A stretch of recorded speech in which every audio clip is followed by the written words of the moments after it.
रात में चांदपुर गांव दिवाली की रोशनी से सबसे ज्यादा चमक रहा था। चारों तरफ खुशियां थी। बच्चे खेल रहे थे, बूढ़े बुजुर्ग और बड़े लोग दिवाली की तैयारियां कर रहे थे, गुजिया और मिठाइयां बना रहे थे। तभी अचानक एक रहस्यमयी आदमी अपने चेहरे पर काला कपड़ा लपेटकर गणेश जी के मंदिर में आया। गणेश जी, तुम्हारी सूंड पर लगे ये 4 रत्न मैं चोरी करके ले जा रहा हूँ। उसके बाद ही इस गांव की वो चीज मिट पाएगी जो भगवान भी मिटाना चाहता है। गणेश जी की सूंड पर लगे 4 रत्न चुराकर वो रहस्यमयी आदमी वहाँ से भाग गया। उसके वहाँ से जाते ही गणेश जी की मूर्ति के सामने वाली धरती फटी और अंदर से नीले, पीले, हरे और काले रंग के 4 चांद बाहर निकले। वो सब जोर जोर से हंसने लगे। कल्लू भाई, अब देखना इस गांव से वो चीज आज दिवाली वाली रात ही खत्म होने वाली है। सही कह रहे हो बेटा लाल, अब चलो अपने अपने काम पर लग जाते हैं। अचानक वो चारों चांद उड़ते हुए आसमान में चले गए। गांव वाले अपने अपने घरों के बाहर घी के दिए जला रहे थे। तभी अचानक उन्हें आसमान में 4 चांद दिखाई दिए, जिसे देखकर सारे लोग दंग रह गए। अरे अरे गांव वालों, वो देखो, इस दिवाली तो सच में हमारे गांव में 4 चांद लग गए। इससे पहले कि गांव वाले कुछ समझ पाते, घरों के बाहर जल रहे दिए अपने आप बुझ गए। सारे दियों से नीले धुएं जैसी लपटें निकलने लगी। अरे मोहन भैया, ये क्या हो गया? पूरे गांव में तो अंधकार छा गया। भौजी, ये सब क्या हो गया? अरे गोलू, हमका का मालूम कि ये सब का हुई गवा। हमका तो लागत है ये दिवाली अपन गांव खत्म हुई जाए। अरे ऐसा ना बोलो बिटिया, गणेश जी सब कुछ ठीक कर देंगे। इतने में हर दिया जोर जोर से हंसने लगा। सारे दियों को हंसता देख गांव वालों की रूह कांप गई। गोलू, जो अभी सिर्फ 25 साल का ही था, वो भी डर रहा था और गांव वालों को बचाने की भी सोच रहा था। अरे काका, मोहन भैया, भौजी, ये सब क्या हो रहा है? सारे दिए अचानक हंसने कैसे लगे? और आप लोग ठीक से दिखाई क्यों नहीं दे रहे हो? अरे गोलुआ, पूरे गांव में अंधकार छा गवा है। हमका लागत है हम सब आज रात अंधकार में खो जाएबे। देखते ही देखते पूरे गांव में दहशत फैल गई। लेकिन गोलू थोड़ा हिम्मती लड़का था, इसीलिए गांव वालों, आप लोग यहीं रुकना, मैं गणपति बप्पा से मिलकर आता हूँ। अब वही कुछ ठीक कर सकते हैं। मेरे माता पिता अभी घर के अंदर हैं, उन्हें भी देख लेना आप लोग। गोलू अंधेरे में ही भागता हुआ गणेश जी के मंदिर पहुंचा, दरवाजा खोला और सीधा उनकी मूर्ति के सामने बैठ गया। गणेश जी, दिवाली वाली रात ये क्या हो रहा है? आपके रहते हुए हम सब इतनी मुसीबत में क्यों फंस गए? तभी अचानक गणेश जी की आंखों से आंसू छलकने लगे। ये देखकर गोलू दंग रह गया। गोलू, गणेश जी, आपकी आंखों से आंसू? इसका मतलब इस बार मामला कुछ बहुत बड़ा है। इससे पहले कि गोलू कुछ समझ पाता, गणेश जी की मूर्ति बोल पड़ी। जो 4 चांद तुम लोगों को आसमान में दिखाई दिए, वो चारों चांद मेरी सारी शक्तियां चुराकर भाग गए हैं। अगर उन्हें न रोका गया तो ये दिवाली की रात इस गांव की आखिरी रात होगी। गणेश जी, अगर आपकी शक्तियां चोरी हो गई तो हमारा क्या होगा? मुझे कुछ न कुछ तो करना ही होगा। इतना बोलकर गोलू जैसे ही गांव वापस जाने के लिए पीछे की तरफ मुड़ा, मंदिर का दरवाजा खुद ब खुद बंद हो गया। तभी अचानक दरवाजे पर 4 परछाइयां बन गई, जो जोर जोर से हिलने भी लगी। गणेश जी, ये सब क्या है? गणेश जी, आप कुछ बोल क्यों नहीं रहे? मैं तो यहाँ अकेला खड़ा हूँ। ये बाकी 3 परछाइयां किसकी हैं? गोलू ने डरते डरते उन परछाइयों को छूने की कोशिश की। तभी वो चारों परछाइयां गोलू को उठाकर हवा में गोल गोल घुमाने लगी। गोलू जोर से चिल्लाने लगा, बचाओ, कोई बचाओ। अगले ही पल पूरे गांव में अजीब अजीब घटनाएं होने लगी। गांव वाले गोलू का इंतजार कर रहे थे। तभी हर घर से धुआं उठने लगा। ये दिवाली की रात नहीं बल्कि हमारी आखिरी रात है। चलो अपने अपने घर चलकर देखो ये धुआं कैसे निकल रहा है। कहीं हमारे घरों में आग तो नहीं लग गई।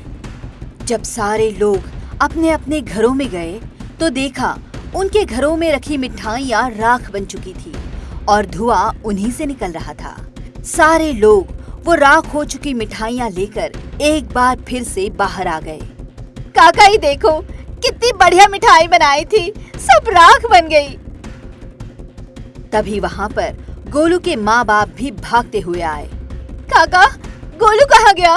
मेरा बेटा कहाँ है? इससे पहले कि काका गोलू की माँ की बातों का जवाब दे पाते, अचानक पूरे गांव के दिए खुद ब खुद जलने लगे और अगले ही पल बुझ गए, फिर जलने लगे, फिर बुझ गए, फिर जलने लगे, फिर बुझ गए। ऐसा कई बार हुआ। हे भगवान, ये सब क्या हो रहा है? कोई मेरे गोलू को बचाओ, कहाँ चला गया वो? चिंता मत करो बहू, वो गणपति बप्पा के मंदिर गया है। गणपति बप्पा उसे कुछ नहीं होने देंगे। तभी ये सब देखकर आसमान में मौजूद 4 चांद जोर जोर से हंसने लगे।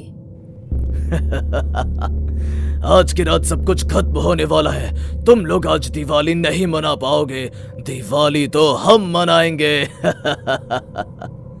अरे बापा रे, अरे अम्मा रे, ये 4 चांद तो हमका लागत है हमारे गांव का खा जाइए इस रात। गणपति बापा भी कछु नहीं काई कर रहे हैं। वहीं दूसरी तरफ चारों परछाइयां मंदिर के अंदर अभी भी गोलू को हवा में गोल गोल नचा रही थी। तभी अचानक उन चारों परछाइयों ने गोलू को उठाकर ऊपर की तरफ फेंक दिया और वो मंदिर की छत फाड़कर सीधा गांव के तालाब के पास गिरा, जिससे उसकी चीख निकल गई। उसकी आवाज गांव वालों तक भी पहुंच गई, क्योंकि तालाब वहां से ज्यादा दूर नहीं था।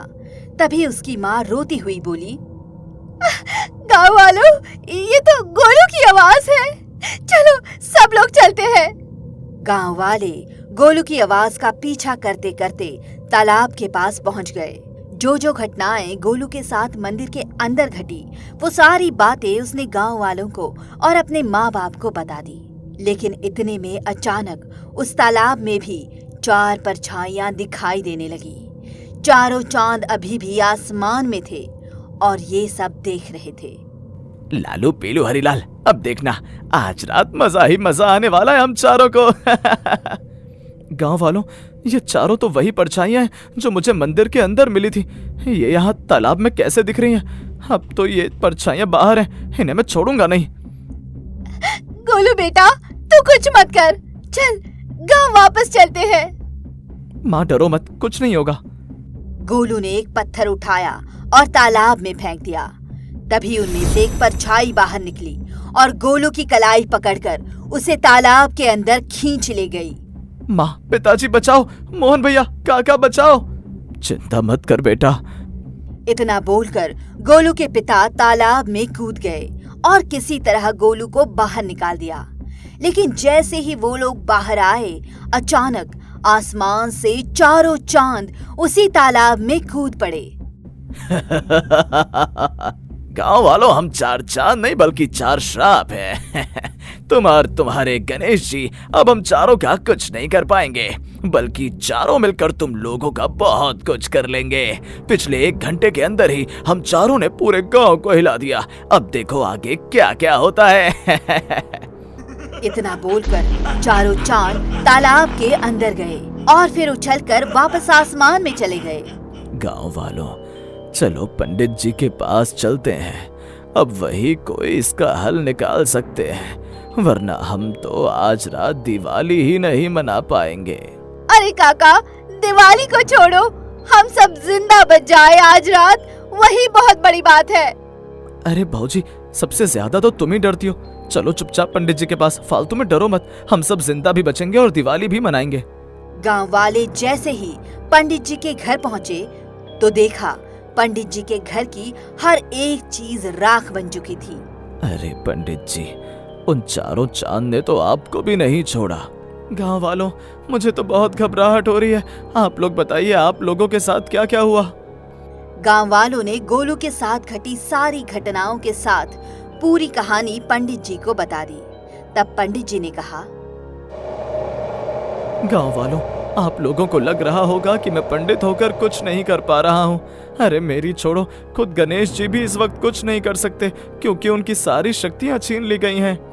सही कह रहे हो पंडित जी, गणेश जी ने भी मुझे यही बताया था। अब हम सबको मिलकर गणेश जी को उनकी शक्तियां वापस दिलानी पड़ेंगी। इस काम में आप ही हमारी मदद कर सकते हैं। बताइए हमें क्या करना होगा। गांव वालों, ये श्राप उस समय से चालू है जिस समय गणेश जी की सूंड से किसी ने 4 रत्न चुरा लिए थे। अभी कुछ घंटों पहले ही गणेश जी की सूंड से किसी ने 4 रत्न चोरी किए हैं। हाँ पंडित जी, मैंने भी देखा, गणेश जी की सूंड से चारों रत्न गायब हैं। पंडित जी, इसका मतलब वो चारों रत्न ही 4 चांद बन गए। बिल्कुल सही पकड़ा तुमने मोहन, लेकिन तुमने इतना सही कैसे पकड़ा? बस ऐसे ही अंदाजा लगाया। अब सबसे जरूरी बात सुनो, अगर वो चारों चांद मिलकर एक हो गए, उसी वक्त गणेश जी की मूर्ति भी राख बन जाएगी और फिर उनकी शक्तियां वापस लाना नामुमकिन हो जाएगा। फिर इस गांव को भी कोई नहीं बचा पाएगा। पंडित जी ने जैसे ही इतना बोला, वैसे ही वो अचानक पत्थर की मूर्ति बन गए। ये देखकर गांव वाले दहशत में आ गए। अरे बाप रे, पंडित जी तो पत्थर की मूर्ति बन गए। अब हमें कोई नहीं बचा पाएगा। नहीं पापा, इतनी जल्दी हम लोग हार नहीं मानने वाले। चलिए अभी अपने अपने घर चलते हैं, बाकी बाद में देखा जाएगा। सारे लोग डरते हुए अपने अपने घर चले गए, लेकिन चुपके से गोलू बाहर आया। अब ना हमारी मदद के लिए गणेश जी है ना पंडित जी, मुझे ही अपने गांव को बचाना होगा। अगर मैं किसी तरह उन चारों रत्नों को ढूंढ लूं तो शायद मैं अपने गांव को बचा सकता हूं। अब गोलू ने चारों रत्न ढूंढने की कोशिश शुरू कर दी। पहला रत्न उसे स्कूल के पास एक बरगद के पेड़ की जड़ों में मिला। आखिर मेरी मेहनत रंग लाई, पहला रत्न मिल ही गया। लेकिन गोलू ने जैसे ही वो रत्न उठाया, वैसे ही वो रत्न एक बहुत बड़ा हाथ बन गया। उस हाथ ने गोलू को बहुत जोर से जकड़ लिया। बचाओ बचाओ! उसकी आवाज सीधे गणेश जी के कानों तक पहुंची। अचानक उनकी मूर्ति से एक तेज रोशनी निकलकर उस हाथ पर पड़ी, जिससे वो हाथ फिर से रत्न बन गया। गोलू ने वो रत्न अपनी जेब में रखा। अब समझ आया, लगता है हर रत्न के साथ एक बहुत ही भयानक परीक्षा जुड़ी हुई है। मैं हर परीक्षा देने को तैयार हूँ। अपनी जान भी न्यौछावर कर दूंगा अपने गांव को बचाने के लिए। पर दिवाली तो आज रात मनेगी ही। अब दूसरा रत्न ढूंढना होगा। लेकिन अगली जो परीक्षा होने वाली थी, उस परीक्षा के बारे में गोलू को अंदाजा भी नहीं था। गोलू को दूसरा रत्न एक कुएं में चमकता हुआ दिखाई दिया। अब तो मुझे पक्का यकीन हो गया कि आज रात दिवाली मनेगी ही इस गांव में। दूसरा रत्न भी मिल गया। गोलू ने कहीं से रस्सी ढूंढी और उसी रस्सी के सहारे वो कुएं के अंदर पहुंचा। कुएं के अंदर उसे चारों चांद की बड़ी बड़ी भयानक आंखें दिखाई देने लगी। लेकिन अपने डर को छुपाते हुए किसी तरह उसने उस रत्न को भी उठा लिया। लेकिन जैसे ही उसने इस बार दूसरे रत्न को हाथ लगाया, वैसे ही पूरा गांव उल्टा हो गया। पूरा गांव ऊपर था और आसमान नीचे। हे भगवान, अब ये क्या हो गया? ये कैसी परीक्षा है? इस परीक्षा का क्या हल निकालूं मैं? बचाओ बचाओ! गांव का हर घर अब आसमान में उड़ रहा था और आसमान नीचे धरती की जगह ले चुका था। गोलू उस कुएं से अचानक हवा में गिरा, यानी नीचे आसमान की तरफ, क्योंकि कुआं भी उल्टा हो चुका था। बचाओ, कोई बचाओ! तभी एक चमकदार हाथ ने गोलू को थाम लिया। वो और कोई नहीं बल्कि गणेश जी की आत्मा थी। गोलू, तुम बहुत हिम्मत वाले हो। तुम सिर्फ गांव वालों की नहीं बल्कि मेरी भी मदद कर रहे हो।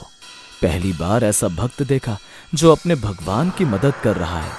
अब अगर तुमने किसी तरह 2 रत्न और ढूंढ लिए तो सब कुछ ठीक हो सकता है। मेरी शक्तियां भी वापस मिल जाएंगी। लेकिन अगर तुम ऐसा नहीं कर पाए तो ये दिवाली इस गांव की आखिरी दिवाली होगी और हमेशा के लिए इस धरती पर अंधकार हो जाएगा। ऐसा मैं होने नहीं दूंगा गणेश जी। आप मेरी एक मदद कर सकते हैं। मुझे बता दीजिए कि तीसरा और चौथा रत्न आखिर है कहाँ? गोलू, तीसरा रत्न नदी की बिल्कुल गहराई में है और चौथा रत्न मेरे मंदिर की छत पर। इतना बोलकर गणेश जी ने गोलू को ऊपर की तरफ फेंक दिया, क्योंकि गांव और गांव की नदी तो ऊपर ही थी। गोलू उड़ता हुआ सीधे नदी की गहराई में पहुंचा और तीसरा रत्न वहां से ले आया। फिर वो उड़ते उड़ते सीधा मंदिर की छत पर पहुंचा, जहां पर चौथा रत्न पड़ा हुआ था। चलो, तीसरे रत्न में कोई परीक्षा नहीं हुई। अब जल्दी से चौथा रत्न भी उठा लेता हूँ।